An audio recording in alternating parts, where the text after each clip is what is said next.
Good morning everyone, welcome back to the channel.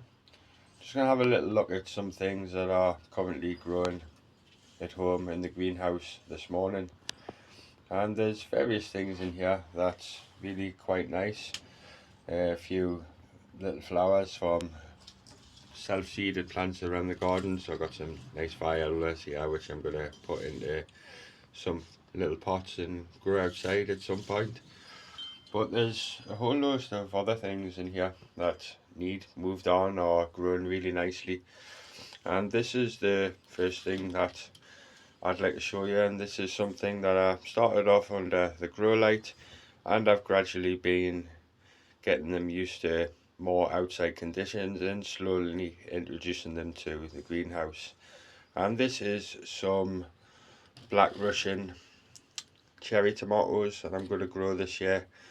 And you can see there it says BR, and they were sowed on the 2nd of February. So they've been going for quite a while, and now they've got their first set of leaves nicely open, and they've been growing on in these little plug trays after being pricked out from a propagator unit like this one over here. So they were started off in this with its little lid there, and then they were moved on into what you see right here. So this is some Black Russian cherry tomatoes. I've also got some Sun Gold cherry tomatoes, and these are a really nice variety of tomatoes, an F1, the only F1 that I grow.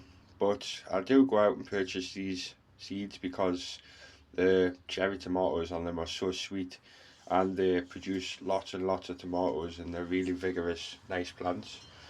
So these Black Russian were some seeds, or a tomato that I got the seeds out of, that were given to us by one of the lads doing the allotment called Alan. So Alan gave me some seeds, and then I got them out of the tomato and I've grew them on. So this is some Black Russian, and this is the Sun Gold right here. So you can see it says Sun Gold on my little label there. So the Sun Golds are going to be moved on into some little pots now that they've got their first set of leaves, just like these Black Russian. And there's also some other ones over here that I'm going to grow this year, and this is 3 different types in here. So we have Everglade Currant, Chadwick Red Cherry and Orange Banana. And again, these have got their first set of leaves now, and they're going to be moved out of these cells and put into some little pots to grow on. And I'll do a further video and show you these when they've been potted up and how they're getting on. So there's some tomatoes there, and there's some other ones here which I'm growing for a friend of mine. So these are going to be moved on as well. And that's it as far as the tomatoes go this morning. There's some cauliflowers coming on here, which is something I'm going to choose to grow at home this year. And so I'll show you how I get on with these all the year round collies, but they are doing their thing and they're growing away. So we'll see how I do with those. I've grown over wintered collies in the past, and I planted them in, and I did this last year and I got some really nice collies, but this year I went for a different approach and sowed them in late winter, and we'll see what these plants bring, and I'll show you me results and the growing that I've done with these when they're up and running, and the harvest that I'll hopefully get. So there's 6 nice cauliflowers coming on there, as well as the tomatoes. And then there's also my Scotch bonnets, which are really starting to look nice now. And I've grown extra chilies because I do a few bits and pieces for a friend of mine. So I'll select the plants that I want, and then a small few of these will be passed on to other people. And there's a neighbour of mine across the road who likes their chilies, so some's for me and there's others for other folk, which is something that's really nice that I like to do for people. So I'll be keeping the best plants, and then I'll be passing on the others, but they're all relatively the same, so they're looking really nice, and the Scotch bonnets are coming on really lovely. I'll show you how things get on with these as the season goes on, but that's where they're at today.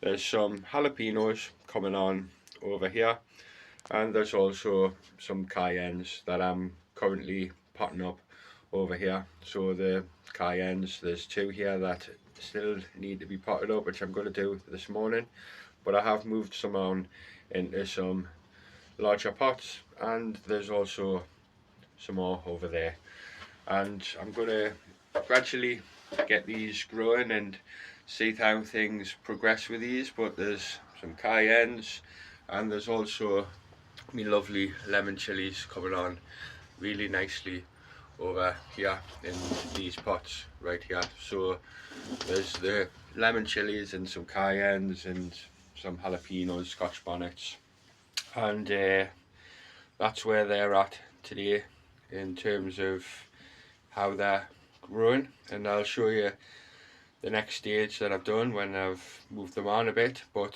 that's where they're at this morning, the chili peppers that I've grown.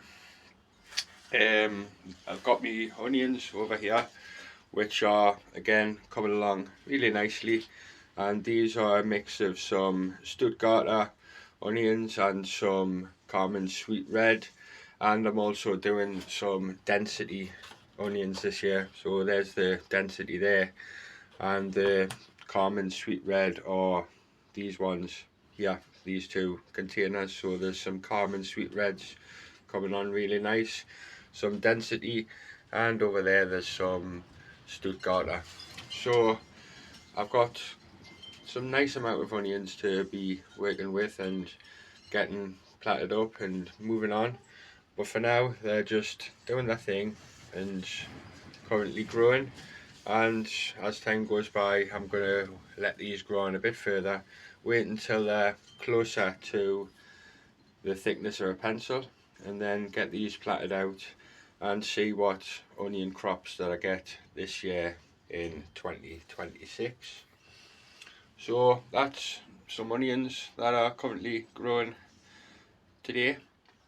I've also got some more peas over here, which I said I was going to show you in my video when I platted out my peas and showed you my little cloche. But these are going to be for some wigwams, and these were started off in cells, and then when the roots had started to appear at the bottom of the cells, I gently lifted them out, made a little hole with my finger, and then just popped them into these pots right here. And I was very careful when lifting them out of cells which are the same size as these ones, and I've started off some more set onions down here, and I just made a hole, lifted the pea out, and just popped it straight in, being very careful with those delicate young roots. And the peas have grown on in these pots that you see right here, and I'm going to make a wigwam down the allotment, and I've got some fleece ready to wrap around it when they're platted in for a bit of protection, just like the cloche that I'm using with the glass. But the wigwam effect, I like to wrap fleece around at this early stage of the year, just to keep those peas safe at night and keep any damaging cold winds or heavy frosts off them. But we're getting close to the time of the year where the frosts are still in the vicinity sometimes at night, but they're becoming less severe. But I'm still going to be cautious until we get into mid-May, so, or certainly by the end of April. Kelvin Wonder peas can take temperatures as low as -4, but they keep them ticking over nicely and keep them progressively growing well. A little bit of nighttime protection in the form of fleece or other things that you can put around to help keep them safe from cold drying winds or frost is really beneficial. So there's some peas coming on in these pots right here, which are going to be, like I say, for some wigwams, and you can see there that there is signs of roots coming out the bottom of the holes there, so these are going to be put into place very soon. So there is some more peas coming on at home, which is another method that I like to use to get some early peas going, as well as the guttering and the little pots that you've seen is grow them in at the allotment and plant them out. But there's some more Kelvedon Wonder peas there, and that's about it for the things that have been grown so far this year, everyone. So we'll see how things progress, and I'm going to get these potted up, these tomatoes, and then we'll come back and we'll have another look at them in a later video when I've moved these on. And the time is now to move these on. When you see the first true leaves out, then that's a good sign to start getting them into some plant pots, and that's what I'm going to do. So that's it for this morning, just a little update on some growing that's going on at home, and I'll catch you again on me next video, folks. Have a lovely day, and I'll speak to you again next time.